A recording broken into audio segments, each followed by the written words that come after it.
Hello everyone, welcome again to another episode of Our Lives in North America, and I'm your host and schemer Kevin Fu. So today we got a special guest, and his name is Wayne, and he's currently doing his master's in the University of British Columbia, and so Wayne, talk about yourself. Hello everyone, my name is Wayne. I'm from China. I came to Vancouver about 6 years ago, and I went to school at SFU and got my master's degree in actuarial science. Now I'm going to grad school at UBC, studying statistics. That's amazing. Well, so Vane, what makes you want to come to Canada? Like when you first started your university life? Well, I actually applied for university both in the States and Canada, and I just got into SFU, so I just kind of came to Vancouver. Yeah. So when you initially first came here, what do you think about Vancouver? Well, I think Vancouver is a very multicultural city, I guess. So a lot of people from Asia and from all over the world. Yeah, it's a metropolis, so definitely there will be a lot of people with different cultures. Right. They bring the culture here. Yeah. And were you having some struggles, or it was okay? Well, I guess I'm struggling with, like many other international students, yeah. I'm struggling with my language, basically just language issues. Just language barriers? Mm-hmm. So what about the culture side? Like, were you able to find a lot of friends, or were you able to fit in? Yeah, I guess I was lucky that I met a lot of, CBCs, Canadian-born Chinese friends. So they're very friendly and trying to help me adapt to the culture. So that's really nice. Yeah.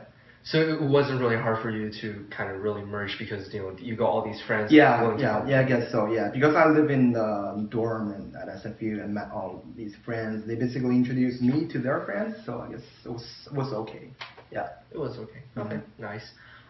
So during your I know that you're still doing your master's in UBC. Yes. So just for daily campus life and maybe something you discover on daily, not really on daily, but for daily life on some basis, did you find anything that you want to share about? So something strange, something talking about maybe some potential misunderstanding between immigrants or Chinese people who just came here as just trying to experience a life versus the locals who have their own cultural background here in Canada.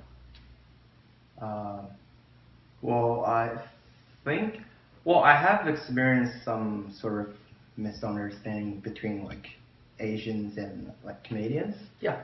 So basically, some Canadian kids think kids from China are all rich and just come here to enjoy their life and without studying or working, anything like that. But in fact, it's not true, right? So many of us just come here for better education and better job opportunities, and they really study hard and work hard instead of just I mean, personally, I understand because I've seen and I kind of also experienced that stereotype putting on me, where I just kind of walk around and then people are just kind of like, he's one of those rich Chinese guys who doesn't really do much study, but instead focuses on enjoying life.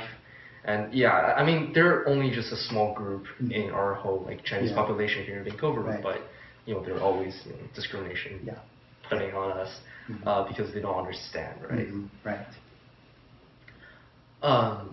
So I know that you're doing statistics and you're doing a lot of math related studies and courses. So you do know that there is a stereotype going around that Asian people math. So what do you think about it? Do you really get annoyed or offended by the stereotype? Right. Because for many of us, for me, I didn't I choose statistics or math because I like it. So actually my parents wanted me to do a business degree. So I started off in finance program at SFU, but eventually I found out that I like statistics, math, and those stuff more, so I just transferred to stats program. So like for yourself, you really just you actually enjoy math and Yes. statistics Yes. in general. So it's not just like parents forcing you; they actually want you to do business. Yeah, exactly. Yeah. Well, that's good to know because there are always people just like, oh, you're Asian, you should be good at math, you should be getting good grades, right? Yeah. Yeah. So, did you face any like, I guess, discrimination in a way during your school time? Maybe people were just like, oh, you're a Chinese, you're from China, you don't understand our culture, something like that, or just people are generally nice. Well, I think people, especially people in Vancouver, are like really nice. I guess as I said, Vancouver is a very multicultural city, so Yeah. I guess they like experience all of these stuff, so I kind of know like not to like. Yeah, I guess like relatively to like maybe cities where there weren't a lot of like foreign population. Right. People understand like some Chinese culture and values, so it's I guess easier for them to understand your situation and trying to know your stance from your perspective. Yeah, I guess another thing is going to school is kind of different from like work or something. Like schools, like college students are usually nice compared to like people in the workforce, right? So yeah, I understand. So since you're doing statistics in university, so what makes you like choose this major? You explained that it's because of your passion, but like, are there any more specific reasons why you decide to pick this major? And please go ahead if you want to explain this in Mandarin. 好的，那我现在用普通话来说，我选择本科的时候选择精算和现在选择统计的另外一个原因呢，就是其实温哥华这两所学校 SFU 和 UBC 有就是这个传统，他们的精算和统计的专业都非常的好，所以我就是对打算来温哥华留学并且考虑这两所学校的要来的中国的同学呢，我觉得也可以考虑这个专业。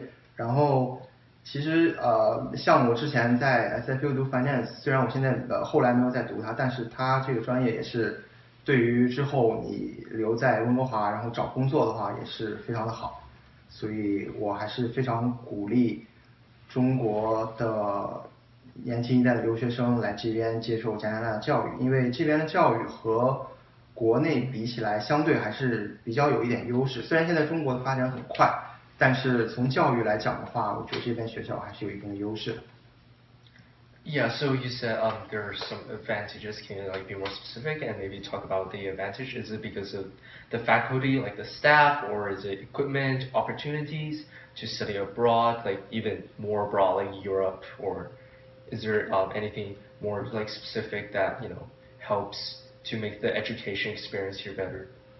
我觉得首先一点优势呢是师资力量吧，就是因为这边的学校发展比较早，然后政府的投入也比较大，所以这边的师资力量还有比如说你如果学的是搞实验的一些学科的话，他们的实验室的器材肯定跟中国相比还是要更先进一点的。然后另外一点就是这边的老师，这边 professor 呢，就是 they care more about their students。